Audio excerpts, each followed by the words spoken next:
What's up, PlayPals? It's your good guy Jay, and your good girl Ted, welcoming you to a brand new video in which we will be comparing the Dreamrush Good Guy to the Trick or Treat Studios. Since we pretty much covered everything about the Dreamrush Good Guy in our previous video, we'll be using a bit of information given there to compare it to the Trick or Treat Studios. And with nothing else to add, let's get on with the video.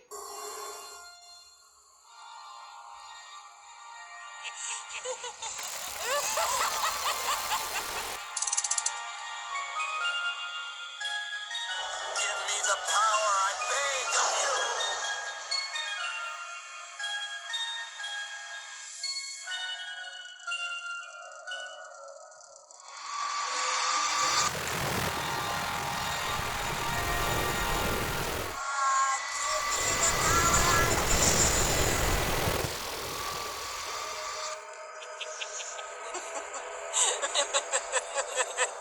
Oh, it's showtime!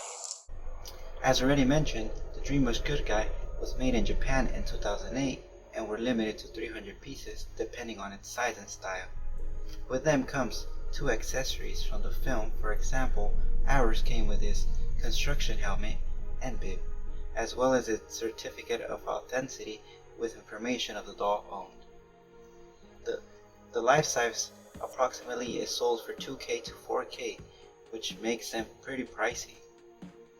The Trick or Treat Studios Good Guy, on the other hand, was made in California in 2008, from our understanding, and are still being made up to date. However, for those who supported, the website received something called the Kickstarter, which included an aluminum sticker on the inner side of the box, marked with the number of the doll owned, as well as the normal Good Guy sticker, a glow-in-the-dark pin, and a Chucky's voodoo knife. And although the knife can be purchased separately, it happens to have a different presentation tag. On top of that, from our understanding, an ordinary Trick or Treat Studios Good Guy could have been upgraded to a mechanical, which simply had to give the appearance of being, well, mechanical. This could have been done by reaching out to Garrett Zima, which elevated its price to 3 times more its original price. However, we are not quite sure if it can still be done today, but it was an option in its time. With that said, let's focus on the ones we own. Starting with the boxes, although they look fairly similar at first glance, with the exception of their different size, if we pay closer attention, we can tell that the TOTS says batteries not included, while the Dreamrush says the opposite as in the film. We can also tell that Trick or Treat Studios box is a yellow a bit more brighter.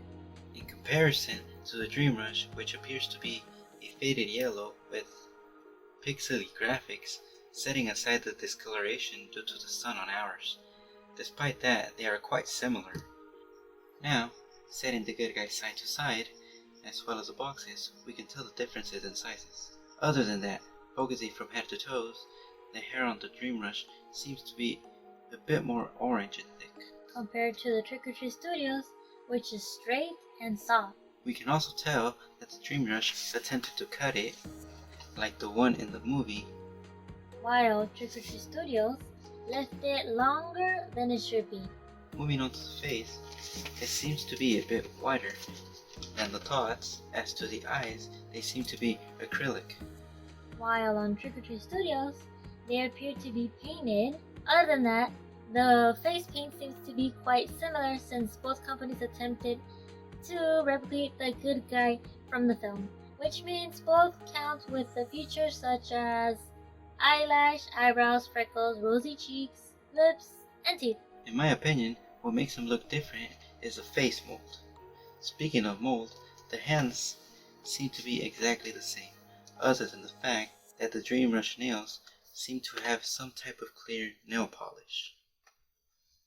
As to the clothes, it also seems to be quite similar color-wise. Now, if we focus on the material, well, the Dreamrush shirt appears to only be printed, and the colors look pale, compared to the Trick or Treat Studios, which shirt gives an appearance of knitted and the colors are more vibrant.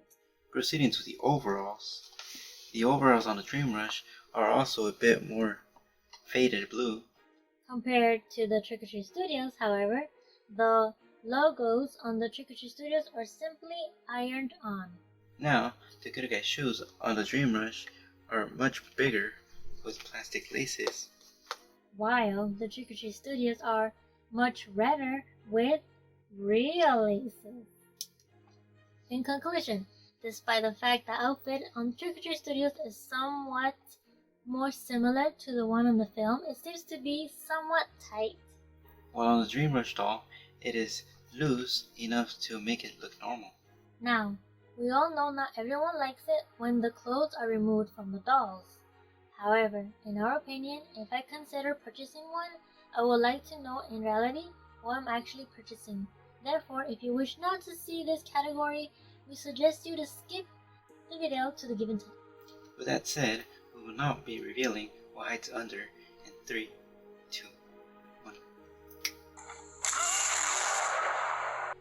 As you guys can see, removing the clothes reveals that Dream Rush doll is entirely out of plastic. While, on the other hand, Trick-or-Treat Studios' Good Guy is made of some type of foam, which although it gives it the liberty to be positioned in a variety of ways, it also increases the possibility of it ripping. While on the other hand, the Dream Rush has 13 points of articulation, giving it almost the same position liberty, without the fear of it ripping, making it child-proof for those who want them to play with a murderous doll.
Very well.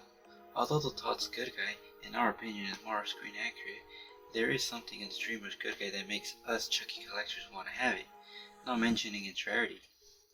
With that said, we want to end the video thanking you guys for sticking around until the end.